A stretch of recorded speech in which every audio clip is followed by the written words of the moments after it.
Would take a moment. This has been something that I've been wanting to do for a while, but I think this is the appropriate time.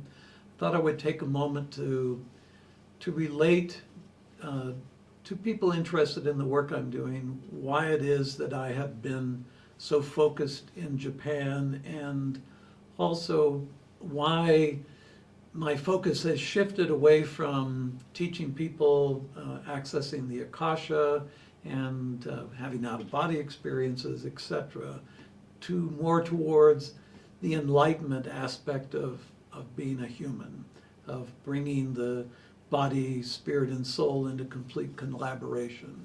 So I have a story to tell.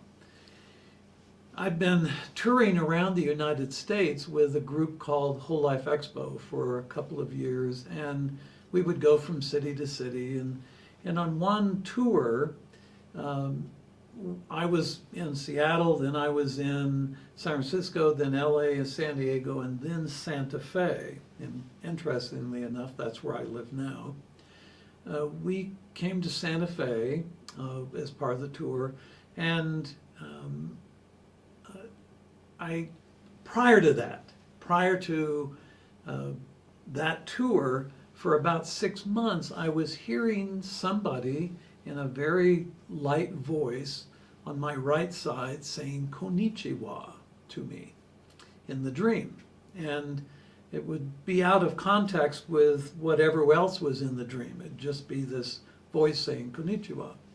And so I didn't know Japanese, so I found out what that meant, and it's a salutation of hello. And so I'm in Santa Fe, and I'm listening to another lecturer. I was standing in the back of the room. I had finished my program, and I quickly came over because I wanted to hear what she had to say on energy bodies, etc. And I was standing at the back of the room, and I hear somebody here say "Konnichiwa," and I thought, okay. And I turned, and there was a Japanese man, and he gestured for me to come toward him, and I did, and we started talking, and he said, "I would like you, I've been to each city where you've lectured, I would like you to come to Japan and lecture." And I said, okay, and just as I got that out of my mouth, I said, "But only if it's for 10 years. And that kind of even startled me. And then he said, okay. So we worked together for 10 years. After that, I went on to collaborate with a company called JMA. And then I developed my own company called The Knowing Way in Japan. And it was a school and a program devoted to everything from Akashic records and out-of-body to preparing the mind for enlightenment. So I think it was my second year there, or could have been my third year. I was staying in a part of Japan that was very old, a very energetic neighborhood, a lot of energy for some reason. And on my first day off of this particular trip, I would normally flop down on a futon and just go out because of flipping the days and nights. Some people who go to Japan take a week to adjust and then begin work. I take a day and then I start the next day. So anyway, I decided to go out that day, really kind of feeling like urgently just kind of cruising the neighborhood to see what the neighborhood was about. And in that part of Tokyo, there's a very old temple called Sensō-ji Temple. And underneath Sensō-ji Temple is this incredible earth keeper crystal. It was buried there, and then Sensō-ji was built on top of it. So I was there enjoying the wonderful energy of it, and kind of, casually walking around the grounds, and there's this little kind of path area, like a little street, and I'm on path. And interestingly, in that part of town, there are a lot of fortune tellers that have a little table and 2 chairs, and they tell fortunes, and it's a very interesting place, to be sure. And so I'm walking, and I hear over my right shoulder, "Konnichiwa." And it was a strong voice, not like the one I'd had in my dream, and not like the one I heard in Santa Fe a couple of years earlier. And I turned around, kind of startled, and there was this man, and I said, "Yes," and he said, "You're in Japan." And I said, "Yes." And I said, "I only speak English," he said, "Well, I speak English also." And he didn't have an accent. He didn't learn English in some other country. It was like he learned English in Ohio, that real Midwestern pronunciation. And I was really intrigued at that point, and he gestured to a bench and he said, "Would like to talk to you." And I thought, okay, he's going to talk to me. And so we're there, and he looked at me, but without saying anything, and then he put his hand on my chest. And as soon as he did, it was like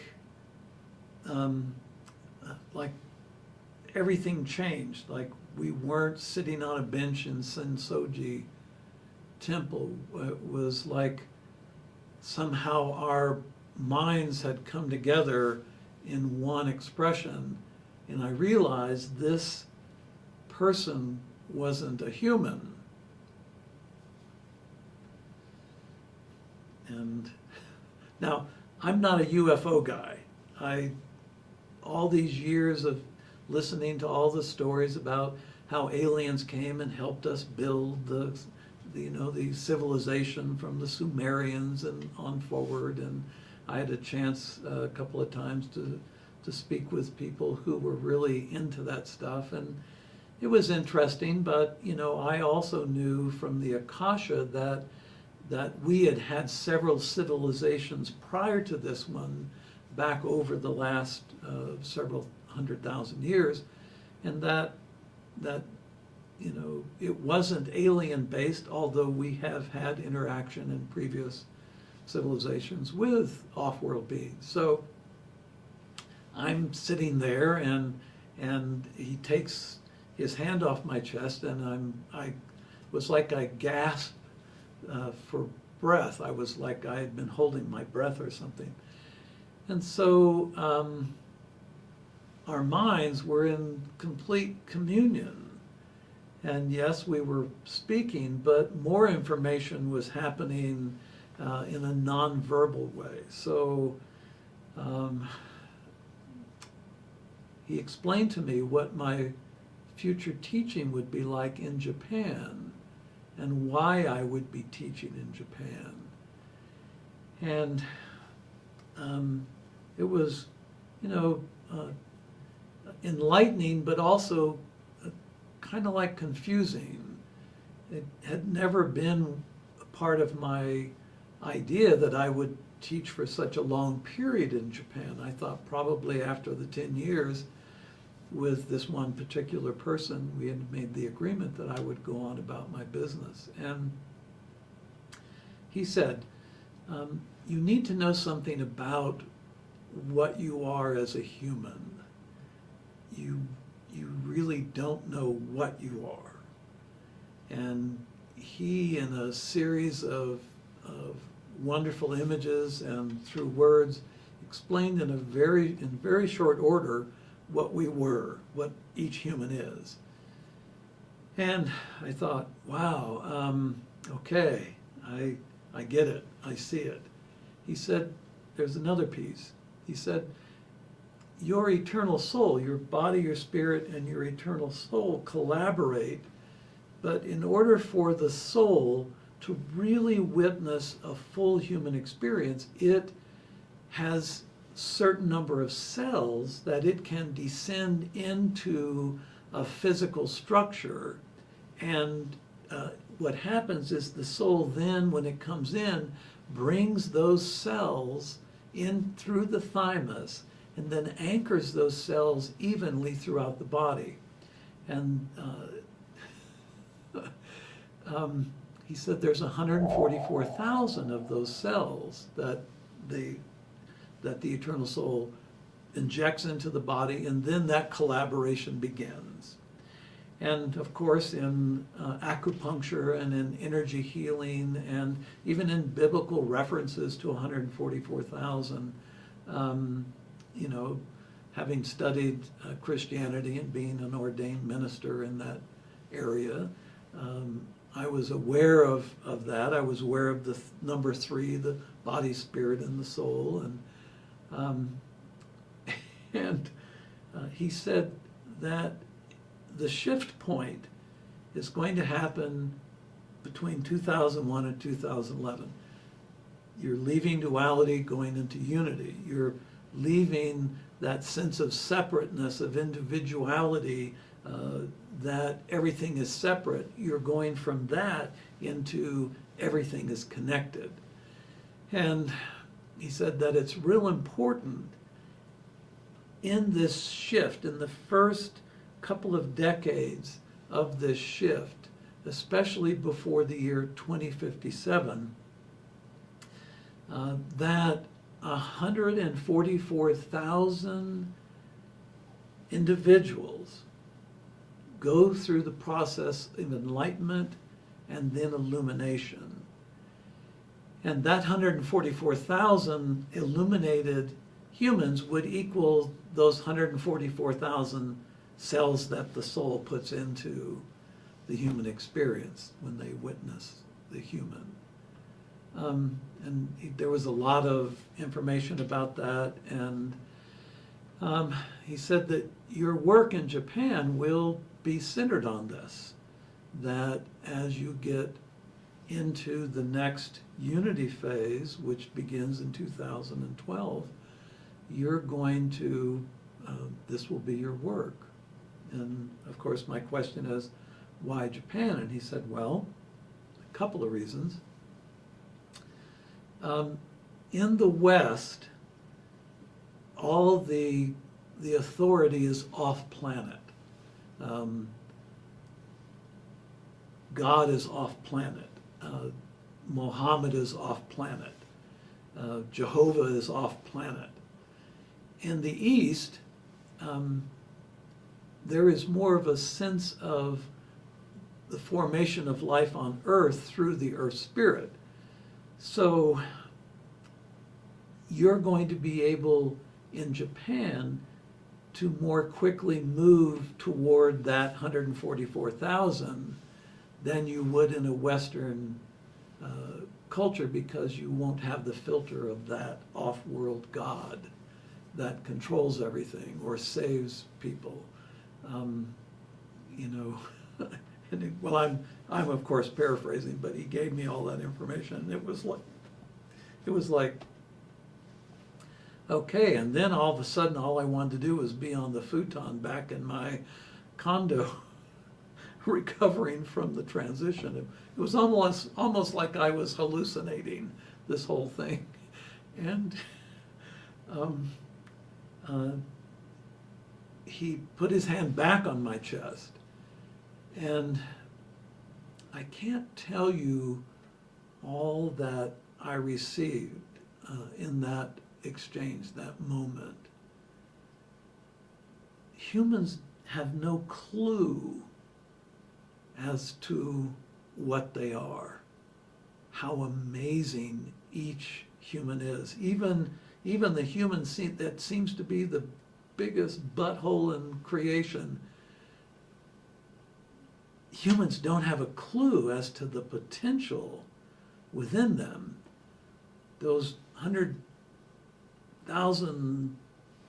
billion neurons in the 3-pound brain, and the synaptic connections are at 100 trillion, and the heart brain and the belly brain, and this amazing collaboration of body, spirit, and soul. In other systems, they're just a body and a soul. there's not a spirit. And so that's also why we have a hard time identifying with off-world beings, because we can't connect through empathy, because they don't have a spirit, we have a spirit. So it's like it's hard to connect sometimes with animals because they don't have an eternal soul. So it's that whole idea. But humans have no clue. Us humans, we're worried if our shoes match our outfit. This age of unity that's coming is shifting all of that. But there needs to be a certain influence on the planet, an energetic influence that helps this shift happen collectively at a very fast rate. Now, there are humans who will not want to shift into unity. Not a problem. That's their choice. They have that free will. Moving into enlightenment and then illumination is really what this turning point is. And when he explained all this to me, I realized, that this was going to be quite an unfolding adventure for me, and hopefully for those that I come in contact with and work with. And so that's the story that I wanted to relate, and I've kept under wraps, is I have connected and have had contact with an off-world being that was in a somewhat like human form. And I think that the number of them that are evenly spread across the globe in all cultures are there in each culture to help in the process. I asked him, why would you have a Westerner come into Japan and be a part of this process?